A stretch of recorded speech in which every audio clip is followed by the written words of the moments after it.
I started asking myself, how can I be a more mindful dog dad?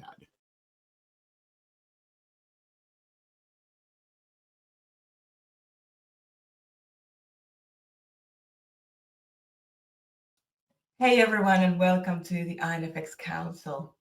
This is a place for us deeply feeling and highly intuitive INFJs and INFPs to come together to explore what it means to live and lead and heal in a world that often misunderstands us and our intentions and our visions.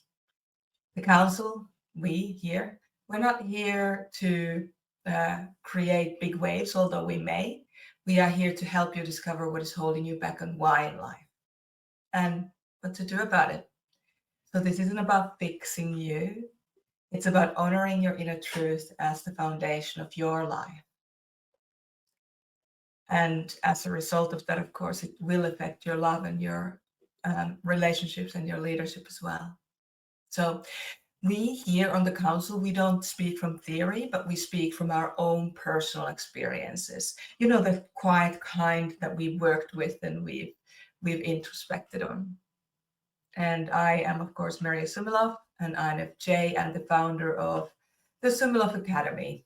I'm a veteran advocate for INFJs and INFPs and author of many books and courses and several self-empowerment curriculum. I'm here to discuss the unspoken questions behind many of the introverted intuitive feeler pain points. And I'm Clyde. I'm an INFP voice from Rooted and Rising.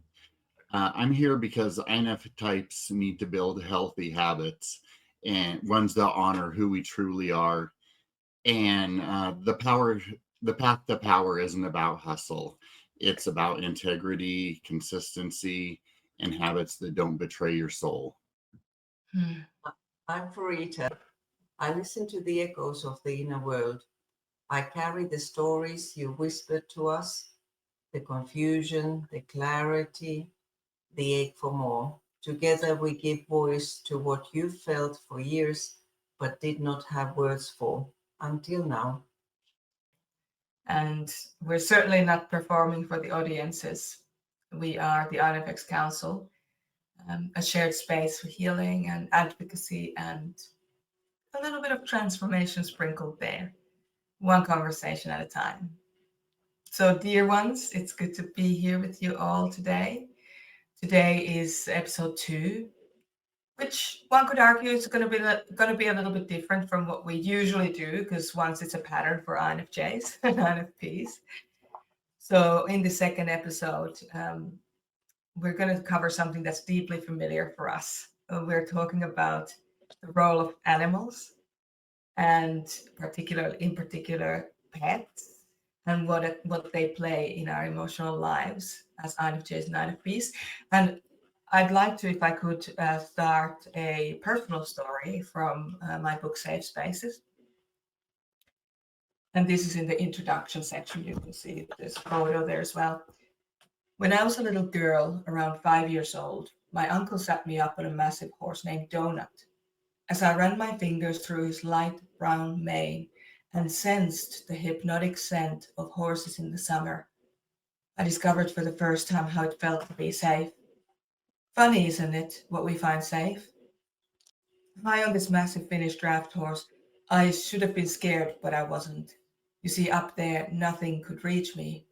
No pain, hatred, abuse, or drunken vitriol could get me. At that moment, there was nothing but my connection with this horse who could easily hurt me, but I believed never would. So that was my first time on a horse, my first conscious encounter with an animal that created a safe space for myself. And today we'll be talking about all of our experiences. And hopefully you, if you're somebody who feels deeply and often carries the emotions of other people, you might have seen for yourself also that pets have become very important parts of the family, much more than companions. You know, emotional anchors even maybe, quiet spaces for safety. maybe a loving presence that doesn't ask us to perform or explain or try to make sense of ourselves.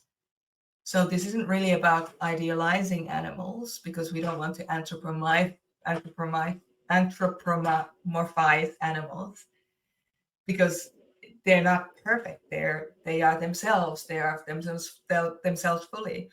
It's about recognizing what it feels like to be in a connection that is free from a lot of projection and pressure and emotional confusion. And of course, many introverted and intuitive feelers, we find ourselves more at ease in the presence of animals and people, and not necessarily because we don't want to have human connection, but because we're rarely we may have rarely experienced unconditional presence, without hidden expectations and emotional labor with other people. So today we're honoring those moments of connection, the soft guidance, the shared stillness, the unconditional presence that pets can offer. And when we ask, what can this teach us about safety and healing and the kind of relational world that we want to build, we can start building that relationship, building that vision that a lot of us INFJs and INFPs yearn for in the world, a kinder, more considerate world. So this isn't just about animals, it's about the part of us that keeps longing for safe spaces and wanting to feel more fully present in their lives, and about advocating for that kind of presence, inside you, inside your home, inside your body, inside your relationships, inside your workplace. So let's unpack this together, not just to celebrate the comfort that animals bring, because they often do, but to understand the deeper emotional need they all so often meet within us. So for Rita and Clyde, when you think about roles of pets in your INFx experience, or maybe some of your introverted intuitive feeler students, what has that meant for you or in their lives? And how has it shown up for you? What are some of the observations that you've made around INFJs and INFPs and animals that occupy their lives? I think, Mary, what you mentioned about the connection with animals, a lot of people share that connection, have the connection that brings both harmony and to be accepted and cared. And a lot of people even find a purpose of life in that connection. And I think with that connection that brings so much benefit for both human and animals, we have to find the frequency of communication that both of us understand, because animals don't hear the words, but they definitely hear the intentions, just like we do. We understand more because we have language to speak, but we can learn to tune into the frequency that both feel comfortable, safe, and understandable. And because animals use more nonverbal communication, we can see not only between animals and people, but also between people, how easily misunderstanding brings into conflict, rejection. And in my experience, the more you have self-awareness and you connect with your sense of an intuitive reading of situation, the more you have patience to listen and curiosity to find out about others' perspective and understanding, the more you are able to understand and be understood. So that already is giving a huge platform us for that connection. And also we see in both with us people and with animals how it matters how when we grew up, what kind of interaction we did have. I've seen both in people and animals how different home environment treatment builds either trust or mistrust, and affects how we communicate and what kind of relationship we do have. But whatever the start point and whatever environment we grew up,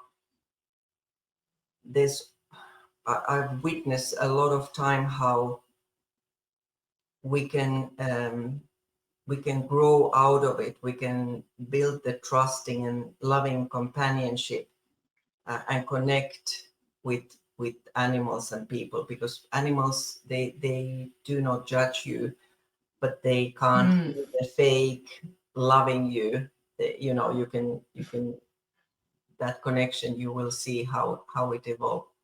And in this self-awareness and developing relationship, we as people do have responsibility of that relationship. We have higher ability and more therefore a moral responsibility to develop the relationship with the animals. And I think a lot of us also fully appreciate the opportunities that animals provide us to learn how they interact with each other, not only with us, but in how they lead, how they show solidarity to each other, what jobs they are doing and how they're doing their jobs in the hierarchy, and what kind of abilities they develop within the relationship. So it's just a wonderful opportunity for both of us to connect and feel the love and develop from that. Nice. And I wonder how many INFJs and INFPs actually work with animals, you know, like actually their income. Like you both know, of course, I'm the only Australia-based psychology-based horsemanship instructor. And for Linda Pirelli's How to Talk Horse curriculum. And that's my big thing. And the advocacy work is secondary to that. It's been there for a long time, and I'm still continuing to do it in different ways for the advocacy for INFJs and INFPs. But Christina Kiefer and she's a veterinarian in Minnesota, and she and I did some deeper dive into the veterinary field in the past existence. And she did a survey on the veterinarians and the veterinary technicians around that she knew, how many of them were INFJs and INFPs. And actually it was an overwhelming majority. It was a very interesting statistic. I think the third one was an INTJ. And I'm not sure, so don't quote me on that, but it was an overwhelming majority. And I do feel like, to your point, Frida, that a lot of us are more naturally connected to animals, because we do tend to get from the animals the things that we don't often get from human beings. Them seeing us for who we are, not having to justify ourselves. Yeah. Did you, Clyde, did you have something on that for you to share? Yeah, the word that came to me was co-regulation, and when she was talking about harmony, the idea how we can see ourselves and our own interactions reflected in our pets, and it's an interesting mirror. Like I've got a very anxious dog, and so it can be really an interesting take, seeing my environment from his perspective, and like being very aware of, oh, there are people outside my house making noise or whatever that looks like. And I just really I appreciate the opportunities I get to co-regulate with him and kind of take down his anxiety and really appreciate the situation and use it as an exercise for empathy and understanding that, oh, I know how to regulate anxiety. Let me help him. Yeah, right. Because it works both ways. You can be a good leader for your animal, and your animal can be a good leader for you for when you need it, your pet. Yeah, that's a really good point. You've both had, just to check, you both have had dogs. Yeah. Yeah. Yes. And have you both also rescued animals or adopted animals from? Yeah. Okay. Because I think that's probably one of the other thing that a lot of INFs have in common, INFJs, INFPs, is we don't leave the needy behind, so to speak. That there's a tendency to want to offer a home or a future to knowing that rescuing one dog is not going to save them all, but it will certainly save their life. And there's a lot of potential to go into like that hero complex of trying to rescue everything, and that was certainly me back in the day. Rescuing, I remember when I talk about it in the book, Safe Spaces. When I was going for the Olympics, um, my horse got injured, Vesper, and her injury wasn't life-threatening, but it was a career-ending injury, and I was so stuck in that this is who I am. I'm this competitive rider that if I don't have that, then I'm nothing.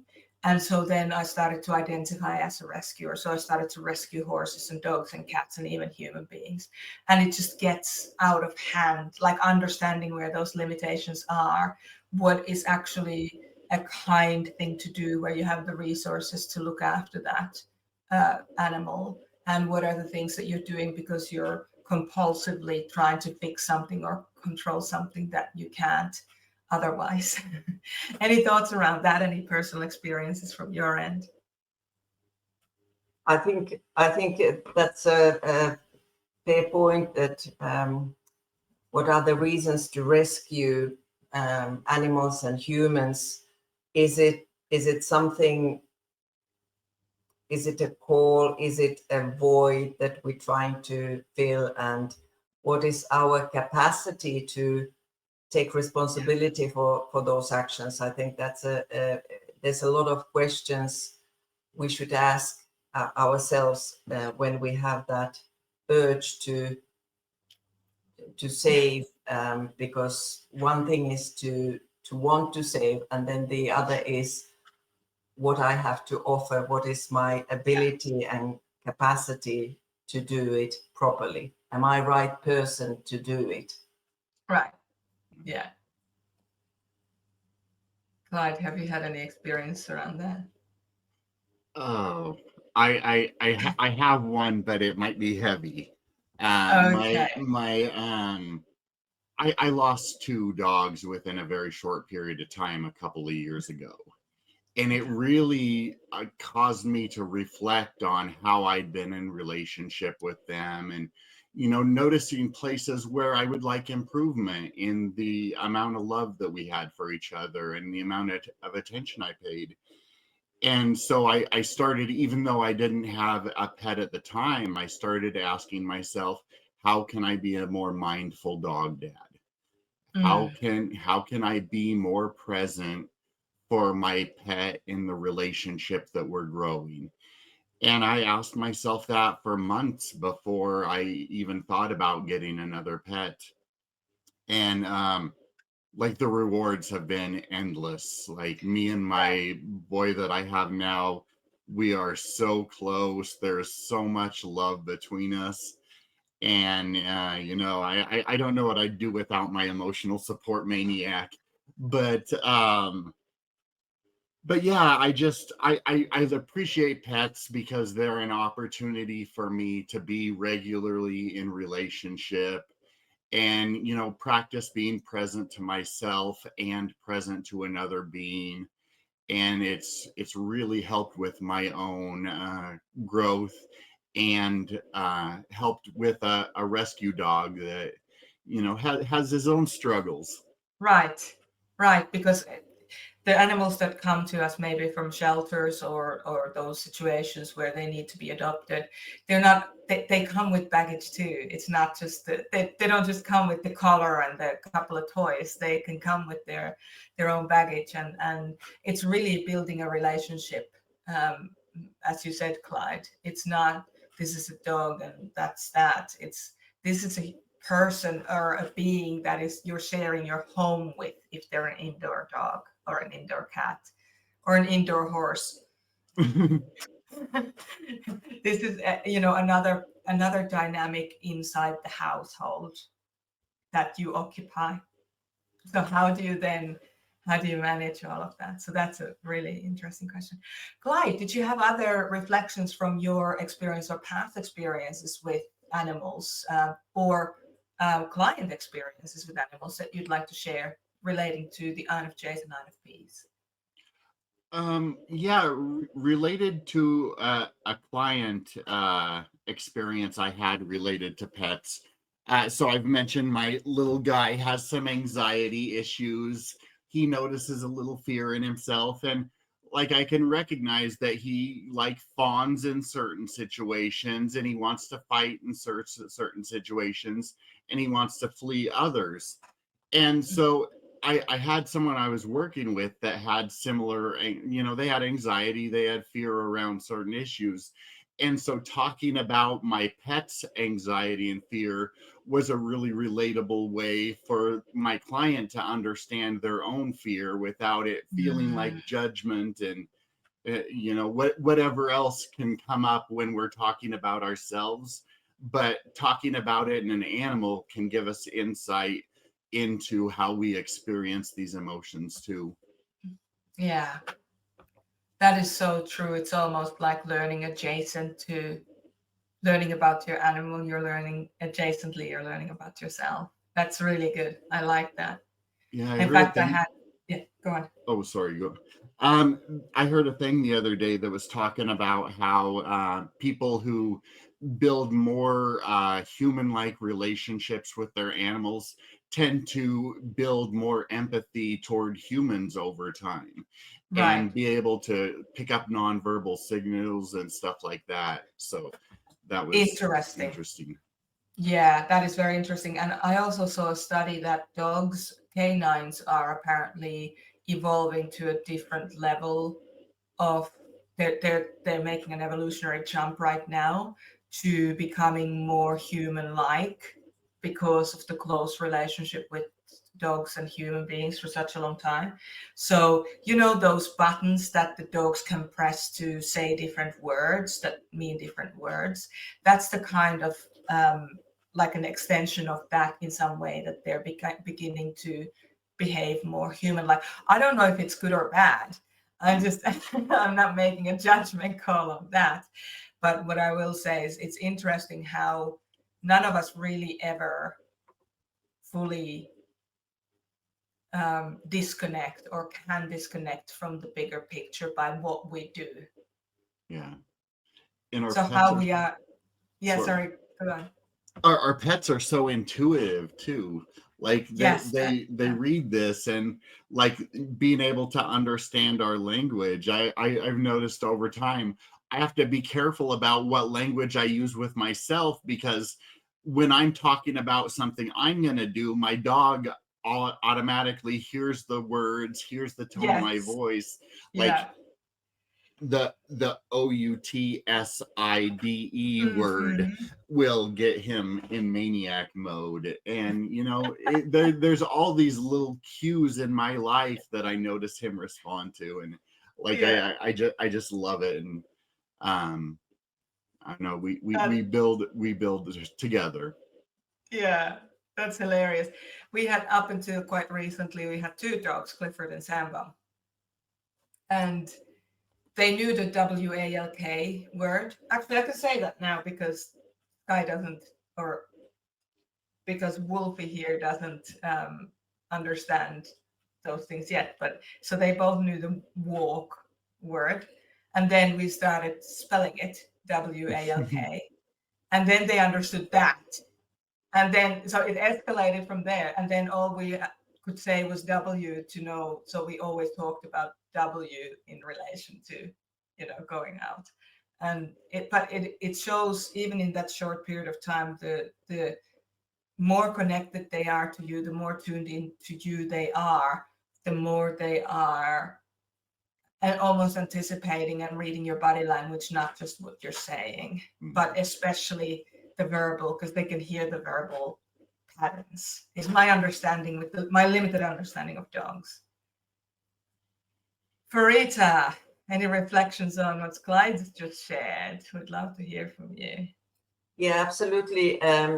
You hit the nail like with the intuition part. I think it's such an interesting way that how they read our energy and intention so well. So you can't, they when you're on the horse, they feel how you breathe. When even not in the same room, the dogs will know what you're going to do if it's relevant to the dog. Right. Because that's what they interesting to pick. And same, I remember I had a cat that was given to me, and when we went to the farm for the weekends, then it just disappeared somewhere. And I will always, when I was about to go back home, she always came back because she knew. However, she was just freely roaming wherever they both did. But when the time was come home, she would always come by herself, So Interesting. they definitely have a very intuitive mind. Yeah. And to your point, your horses can feel if you're holding your breath. They can also they can feel your heart rate from 1.5 meters away, so like 5 feet away. They can feel. So if you have a really, they're like, what? Whereas if you're really calm and regulated, that's why during the breathing, where you breathe out 2 seconds longer than you breathe in, it slows your heart rate. It can be really helpful in training your horses and probably dogs too. I'm not sure. I'd be interested to see the difference between the prey animals and the predators in how they perceive the breathing and the heart rate. Awesome. Anything else on this before we wrap up for today? No. Awesome. So I just want to say to everyone, if this conversation has stirred something in you, maybe a little bit of a tenderness or a memory, or some kind of a longing for a time that used to be, just take a moment to honor that. And if you feel comfortable, share it with us. We'd love to hear it, because the bond you feel with your pet is just not sweet and sentimental, although it can be that. It can be challenging and difficult. It can be all the things that life brings to you. But all of those things are still just signposts. They point us toward the kind of relationship that we want, the kind of nervous system regulation that we want to have. Animals are such great mirrors. They can really show us where we're not feeling safe, where we feel compromised, and where we don't look after ourselves as well as we would look after them. And for many INF types, of course, pets are the very first beings that held us in a way that is not performative, that is completely present. And where our emotions weren't too much, and we weren't asked to silence ourselves or our questions or, our love or our deservedness even. So let's take this one step further. So the next time you're interacting with your animal, just tune into what it would look like for you to give that kind of positive interaction and quality and presence for yourself. So almost like if you stop demanding yourself to explain yourself before you're allowed to rest, or if you see your pet doing something for themselves just to make them happy, can you do that for yourself without needing to justify it in any way? Because this isn't really about idealizing animals or replacing people, but more about the safety that we can feel within ourselves if we allow our pets to mirror that safety for ourselves. And that mirror will show us what's missing. It'll show us that we also deserve to receive from ourselves and from others the same way our pet receives from us. So as you may already know, at the Summit Academy, we often say that the emotional safety is not a luxury. It's really just a foundation. It's the only foundation for building a life that looks like you. And sometimes our animals are really the ones who can teach that to us first. So let them reflect that to us. And if this episode touched something within you, as I said, something real, something, truly meaningful for you, let that be sacred, because if it's meaningful for you, it's meaningful. Let it matter. And remember that you're not alone with this, not in any of this. There are loads of us who are doing the same work. We are advocating, certainly through the Academy, we're advocating for all INFJs and INFPs to empower themselves and reparent themselves to a point where they can live a life that looks like them, that nothing from the past is holding them back. So thanks for joining us on the INFx Council today. These conversations, these are just the beginning. And if you're ready to move on from that inner ache to some aligned action, come and join us at the Summit Academy. So our mentors, our memberships, our community, ready and designed for INFJs and INFPs to come and be themselves fully and build a life that looks like them. And if today's episode gave words to something that you felt for a long time, share it with someone who needs to hear that they're not alone, because healing happens faster when it echoes through the world. Yes. And remember, you don't have to hustle to be powerful. You just need to honor your heart. We'll be here when you're ready, planting seeds of change and questions that grow. Yeah. So until next time, everyone, thank you so much. Keep rooted, keep rising, keep yourself as the center of your ever expanding sense of self and sense of creativity. Because the world doesn't need you to be perfect. The world needs you to be you. We'll see you at the next one.